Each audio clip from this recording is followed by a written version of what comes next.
Experience Real podcast.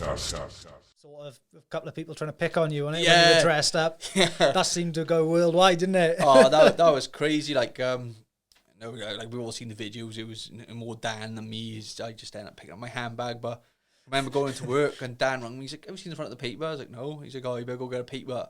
So I went downstairs to like the news agent we had in work. I was like, "Ah, fuck, I'm on the front of the paper." Like, and yeah, it blew up. Like, and it still gets mentioned now. It's like someone, I was speaking to someone the other day, and they're like, "Oh, I didn't know it was you." I was like, "Yeah," and they're like, "Yeah, I didn't know." It's mad. Like every now and again, it'll crop up, and someone will say something that's berserk. Like, I didn't know it was you either. I've seen the article like years ago, and yeah, it was only when like I was looking you up, I was like, "Fucking hell!" I didn't even know it when Dan came in here.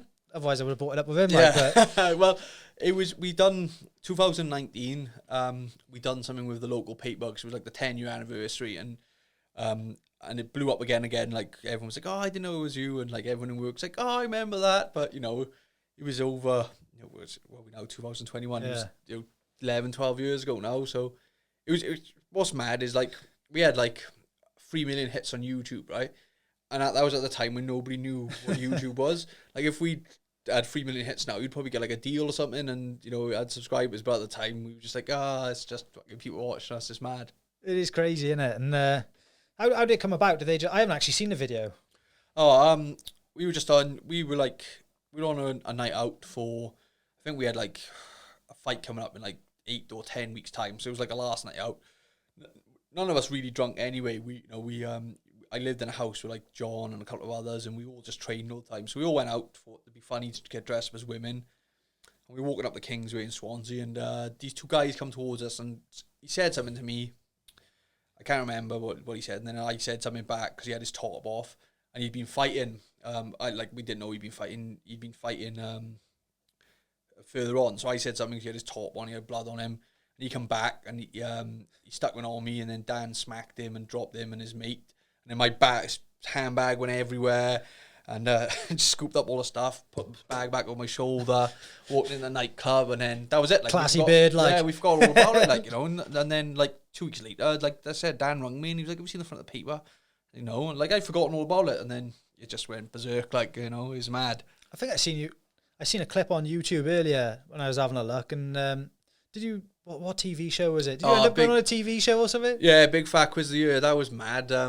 We were getting like phone calls off like GMTV and stuff all the time. They're like, "Do you want to come on the sofa?" And then someone rang us, and they're like, "Oh, do you want to be on Big Fat Quiz of the Year?" Now I knew all the comedians, but I don't think I'd ever watched it. So like, yeah, they're like, "Oh, you're going to be one of the questions." So they paid for us to go up to London to like the BBC studios, and in the BBC studios, right, they got this green room, right, and it's got all like the celebrities. The celebrities' families. So you got like Jimmy Carr's wife, Jonathan Ross's wife, all these celebrities' families, and then me and Dan, and there was a fridge full of beer, and like said the security guard said, "Oh, who's the beer for?" He's like, "Oh, it's for you." So we're like, "All right." So we were fucking hammered, and we go on the show, and then there's an after party. They got like a little nightclub type bar thing in BBC Studios. So we went after for a drink, and like Jimmy Carr and like Claudia Winkleman, they're all coming up to us and speaking to us. And we're like, "Damn," like, "Oh, all right." So the end of the night then. We jumped in this, they had a car, like a blacked out Merc. So we jumped in it. The hotel we were staying at is like the only hotel in that area that had a 24-hour bar. And apparently that's where all the celebrities go to have a drink after they've been in like whatever show they've been in.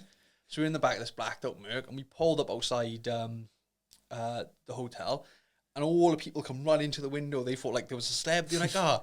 And then me and Dan come stumbling out singing Swansea songs and stuff.